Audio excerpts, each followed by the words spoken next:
بسم السلام اللہ علیکم الرحمن۔ ورحمۃ اللہ وبرکاتہ۔ ناظرین،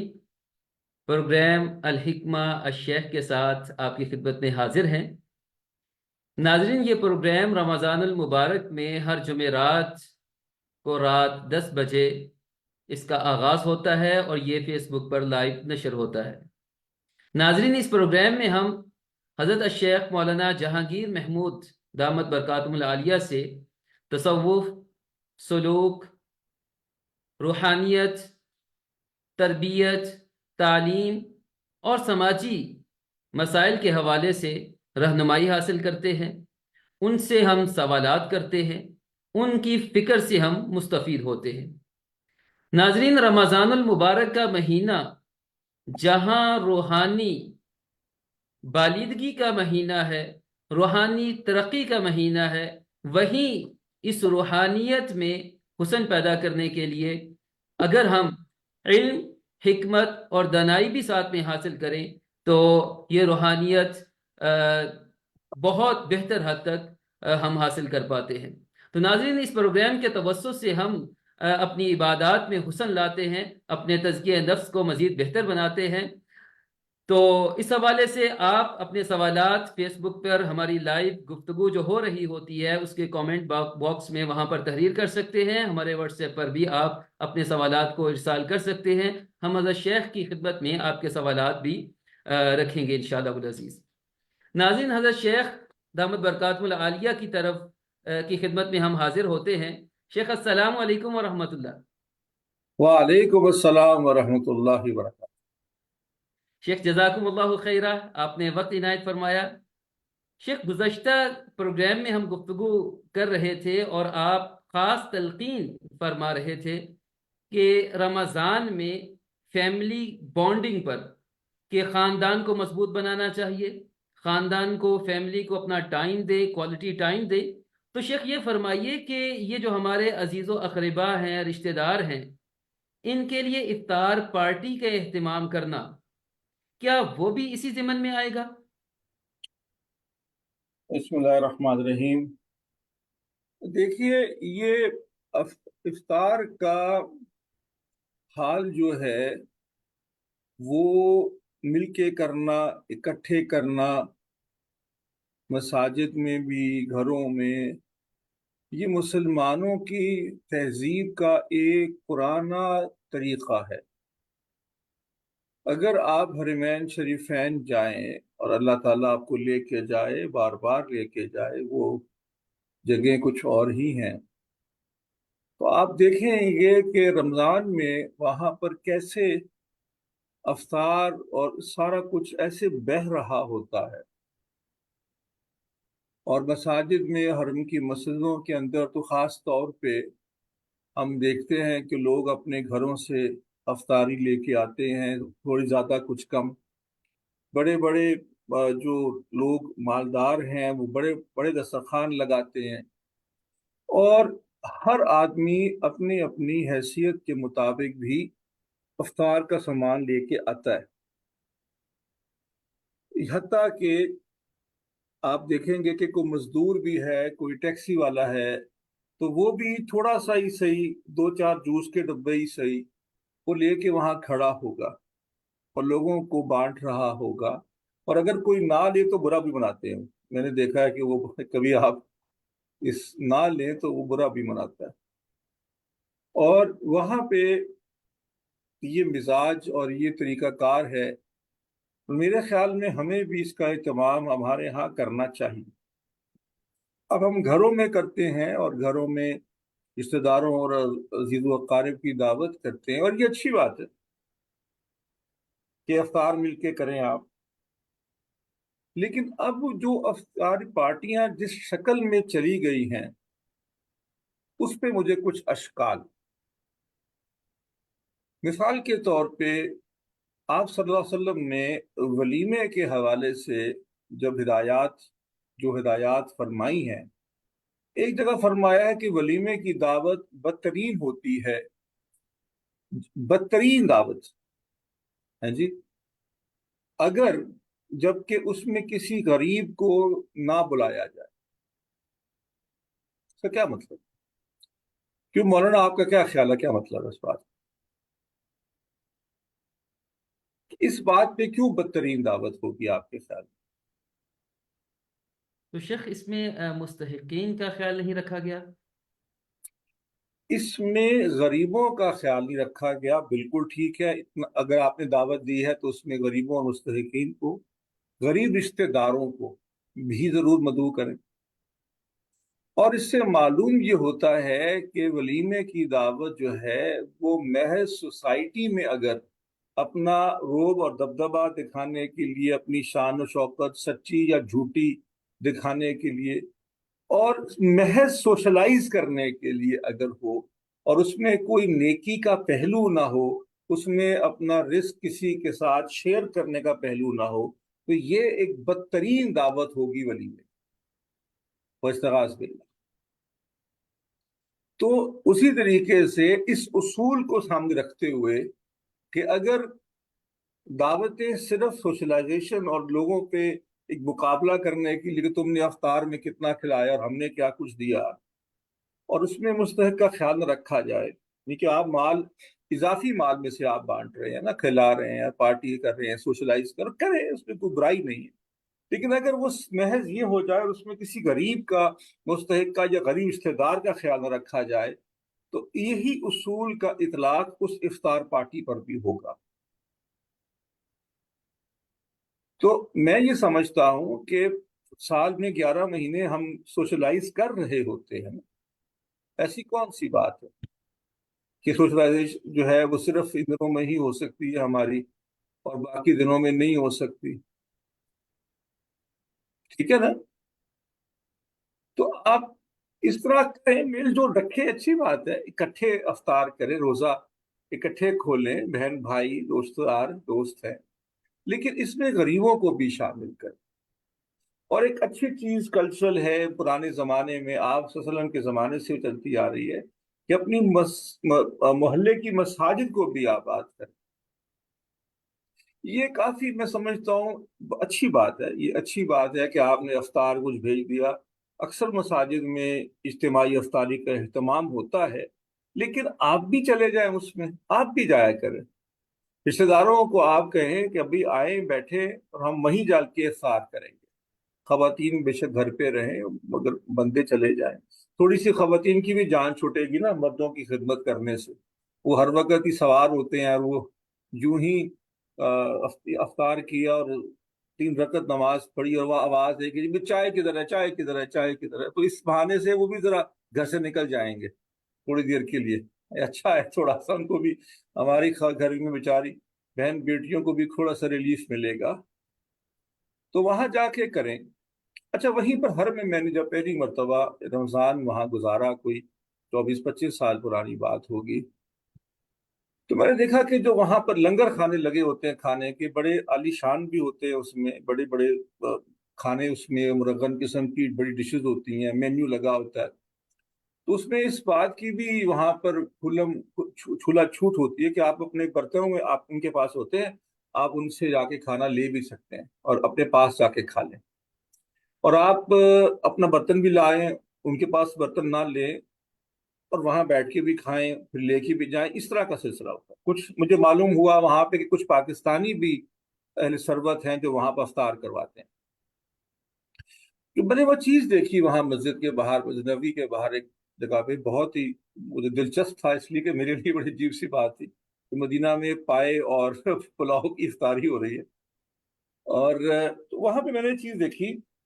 کہ ایک بڑی سی قیمتی سی بہت مہنگی سی گاڑی آئی، اس میں سے ایک بڑے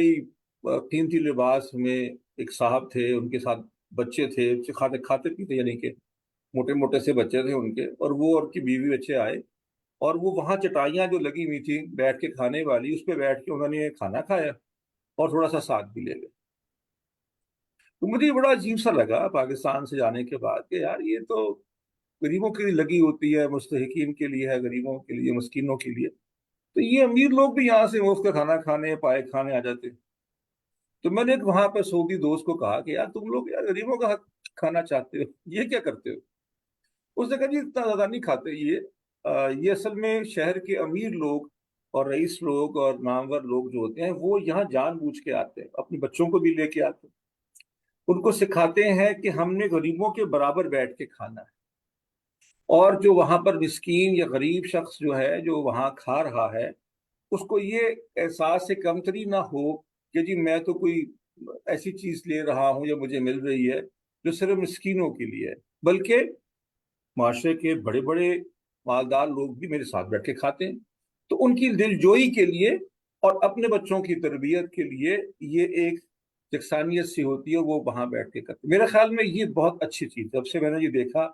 میں لوگوں کو ترغیب دیتا ہوں کہ آپ جب اس طرح لنگر کو بچھائیں تو تھوڑی دیر کے لیے خود بھی ساتھ بیٹھ جائیں اور خود بچوں کو بھی بٹھائیں، ان کو سکھائیں، بچوں کو دکھائیں کہ بیٹا دیکھو یہ پلیٹ چاول ہے یا یہ پلیٹ بریانی ہے یا یہ جو کھانا ہے ہم بانٹ رہے ہیں، ہمارے گھر میں تو اس سے بھی اچھا ہوتا ہے، لیکن دیکھو نا لوگ کتنی شوق سے بیچارے اور کتنے زیادہ ضرورت مند لوگ ہیں اور کتنی کس طریقے سے وہ کھا رہے ہیں۔ تو مقصد یہ ہے کہ یہ ایک تربیت کا بھی حصہ ہوتا ہے۔ تو میں یہ سمجھتا ہوں کہ افطار پارٹیوں کا ہونا از خود جو ہے موجودہ شکل میں مجھے اس پہ تھوڑا سا اشکال ہوتے ہیں کہ یار یہ کوئی پارٹی ٹائم تھوڑی ہے رمضان۔ اچھا پھر کیا افطار کی پارٹی پہ لوگ عام طور پہ افطار سے 2-4 منٹ پہلے پہنچتے ہیں، پھر اس کے وہاں بیٹھے بیٹھے وہ روزہ وغیرہ کھول کے کوئی نماز پڑھتا ہے کوئی نہیں پڑھتا، اور پھر گپ شروع ہوتی ہے۔ خالی پیٹ تو گپ نہیں لگا سکتے نا بندہ، تو پھر کھا پی کے گپیں لگنا شروع ہوتی ہیں، پھر چائے کے دور چلتے ہیں، پھر پتہ لگتا ہے کہ کون سی عشاء اور کون سی تراویح اور کون سا کچھ، وہ سب گیا۔ تو جب افطار پارٹی کوئی بھی چیز حدود سے آگے چلی جائے گی تو ہمیں اس پہ قدغن لگانی ہوگی، ہم اس پہ اعتراض کریں گے۔ بڑوں بوڑھوں کا کام ہے نا جی بچوں کو اعتراض کرنا کہ بھی یہ کس طرح تو چل پڑے۔ تو موجودہ شکل کے اندر یہ ہوتا ہے۔ ایک صاحب نے مجھے کہا اس بات کے اوپر کہ دیکھیں ہم تو دیتے ہیں اور جتنا ہم کھاتے ہیں اتنا بھی ہم بانٹ دیتے ہیں، یہ بھی ٹھیک ہے، اچھی بات ہے، آپ اگر جتنا کھاتے ہیں اتنا بانٹتے ہیں، تو ہم تو نہیں آپ کی اعتراض کر رہے، ہم کہہ رہے ہیں کہ یہ رمضان کا مزاج ہی جو ہے نا یہ شیئرنگ اینڈ کیئرنگ کا ہے، اس کو اپنے افطار کے پارٹی میں بھی شامل کریں، ان رشتے داروں کو بھی بلائیے جو آپ کو پھر نہیں بلا سکتے آپ جیسی دعوت کے اوپر۔ اور میں نے کہا نا کہ سب سے اچھا یہ کام ہے، جیسے نا